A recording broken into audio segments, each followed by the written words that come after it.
Somewhere, far beyond the asteroid belt, a planet is singing. Not with a voice, not with a melody made by instruments, but with something ancient and invisible. Radio waves. Saturn has been broadcasting into the void for billions of years, and we only recently started listening. When NASA's Cassini spacecraft got close enough, it tuned into something unexpected. Saturn emits intense radio bursts, natural, powerful, and rhythmic.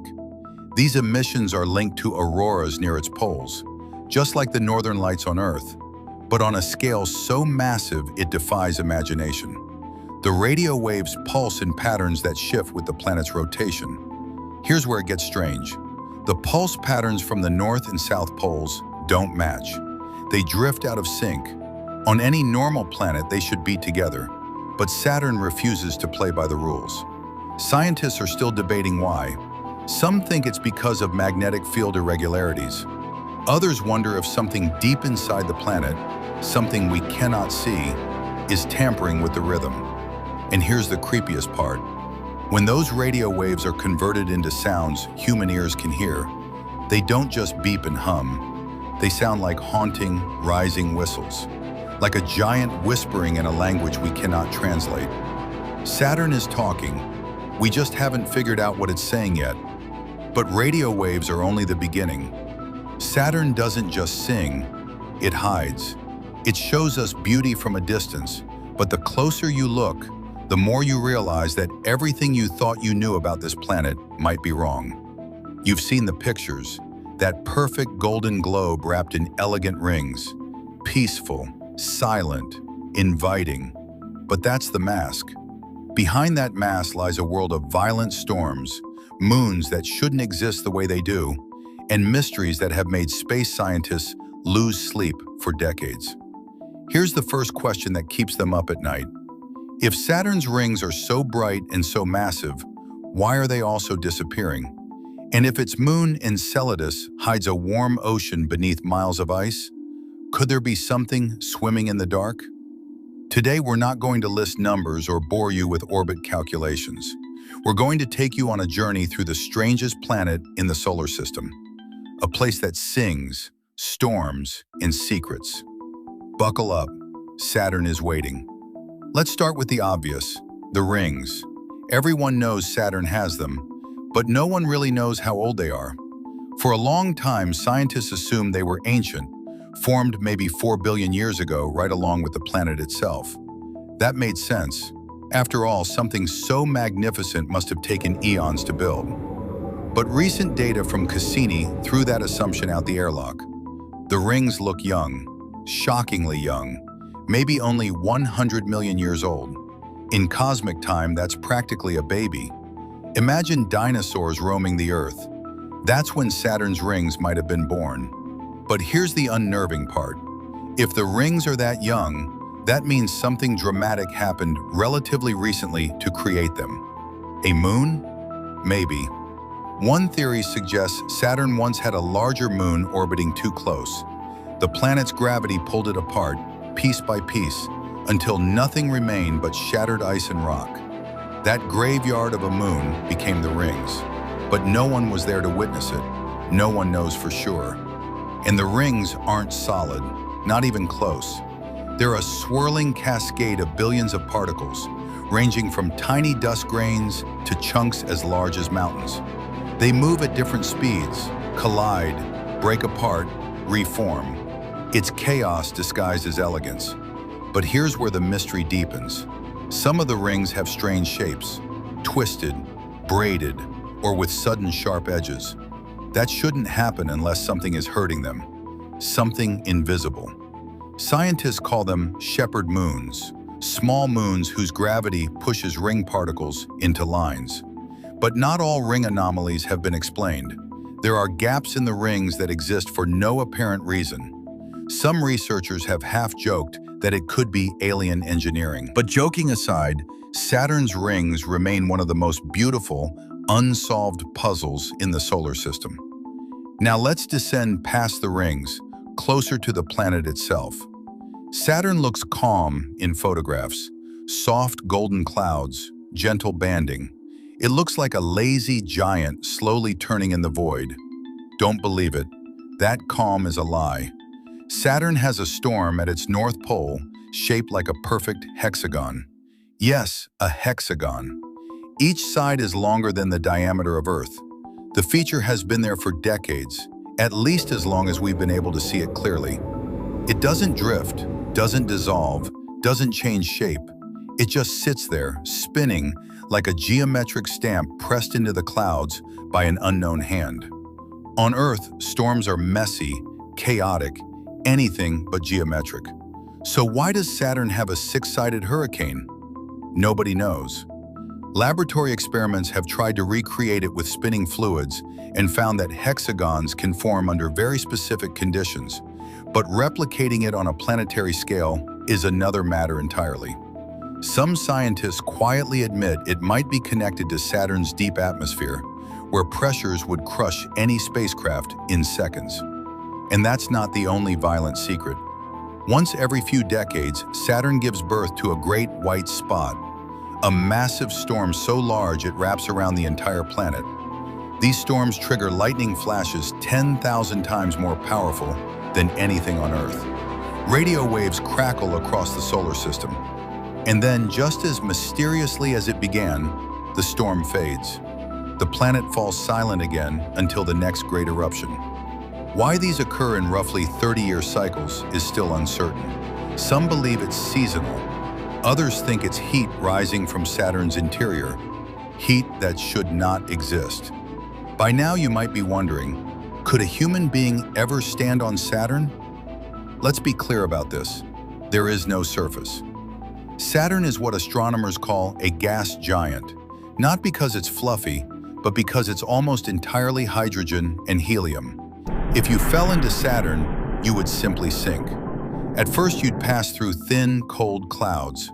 Then higher pressure would crush you far before you reached anything solid, if anything solid even exists deeper down. In the deepest layers, hydrogen becomes a liquid metal, conducting electricity and generating Saturn's enormous magnetic field. Temperatures reach thousands of degrees.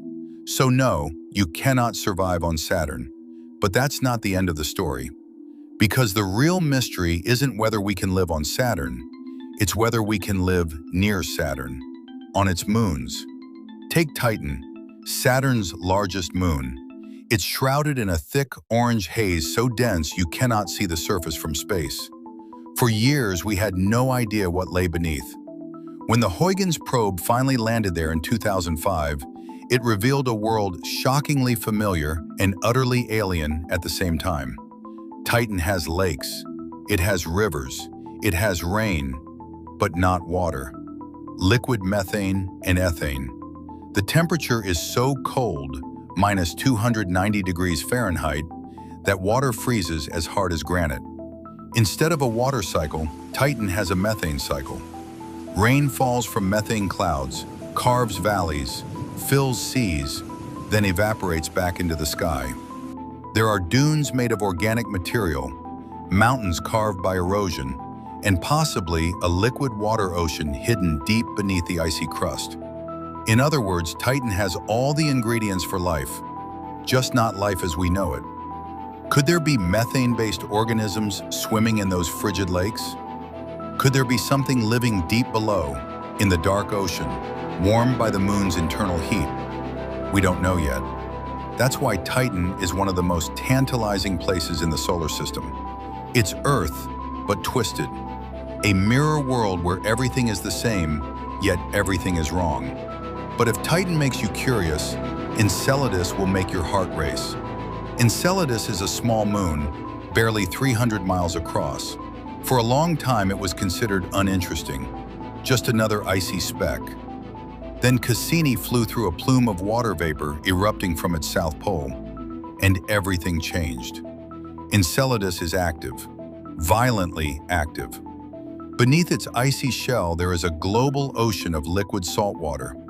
And through massive cracks in the ice, that ocean vents into space, creating geysers that shoot hundreds of miles high. Cassini didn't just see the water, it tasted it. The spacecraft flew directly through the plumes and detected something astonishing.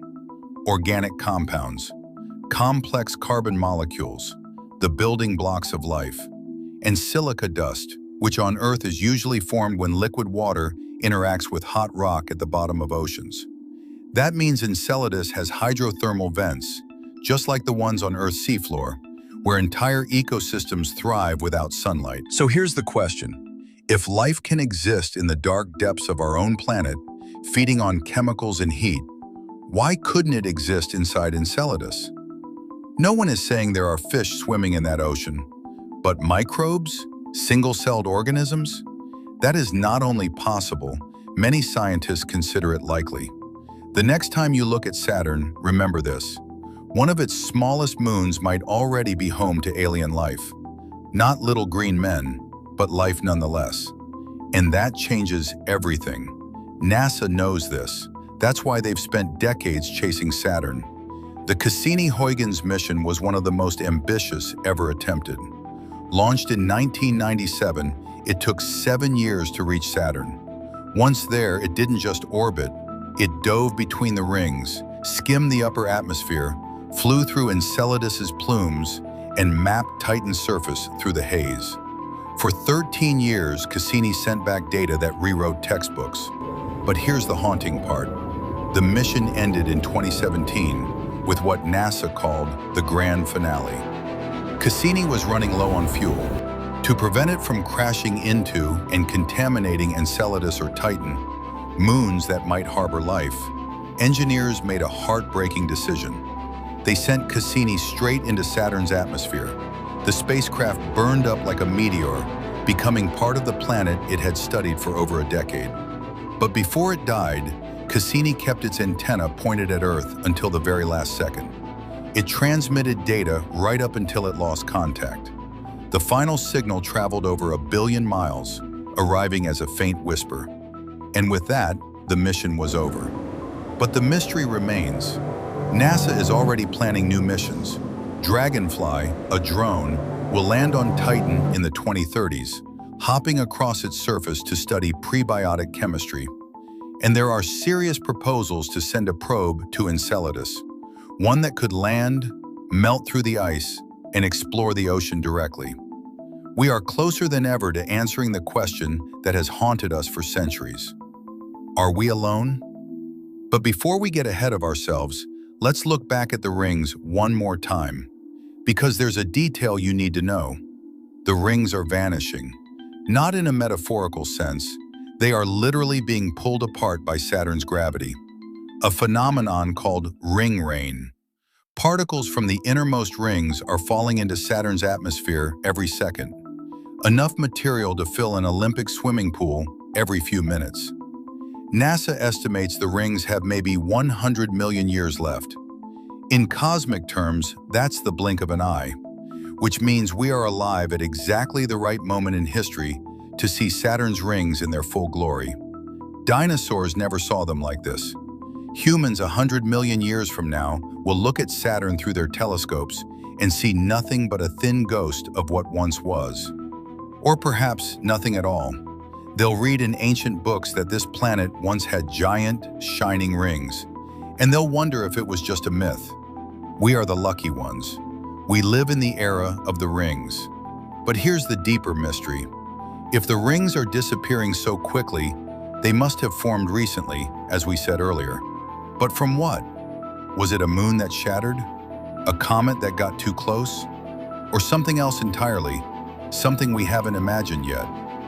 The disappearance of the rings is giving us a deadline. We have maybe a century of close study left before ring rain makes them faint beyond recognition. That's why every mission to Saturn now feels urgent. We're racing against time to understand a spectacle that won't last. So let's step back for a moment. You've just traveled through a world of singing radio waves, hexagon storms, disappearing rings, and hidden oceans on tiny ice moons. You've learned that Saturn speaks in frequencies we can barely hear, that its largest moon looks like Earth but runs on methane, and that one of its smallest moons might already harbor life in the dark. You've learned that the rings you grew up seeing in textbooks are temporary, a fleeting decoration on an ancient planet. Now here's the final question, not a scientific one, a human one. Why does any of this matter? We live on a small rock orbiting an ordinary star. Our lives are short. Our reach into space is still clumsy and fragile. Yet we built machines that traveled billions of miles to listen to Saturn's radio voice. We dove through geysers on an alien moon. We watched a spacecraft die on purpose so that life, if it exists on Enceladus, might remain untouched. We did all of this not because it's practical, not because it makes us richer or safer. We did it because we are curious, because when we look up at that golden dot in the night sky, we feel something ancient and unshakable, the need to know what's out there. Saturn doesn't care if we understand it. It will keep spinning, keep singing, keep hiding its secrets whether we watch or not. But we choose to watch. We choose to listen. And in that choice, we define what makes us human. Not the answers we find, but the questions we keep asking. So the next time you see Saturn, even just as a faint light among the stars, remember this. There is a planet out there that speaks in radio whispers. It wears rings that are falling apart. It hides oceans that might hold life. And somewhere, right now, engineers and scientists are building the next machine that will fly toward it, because we are not done yet. Saturn still has secrets, and we still want to know what they are.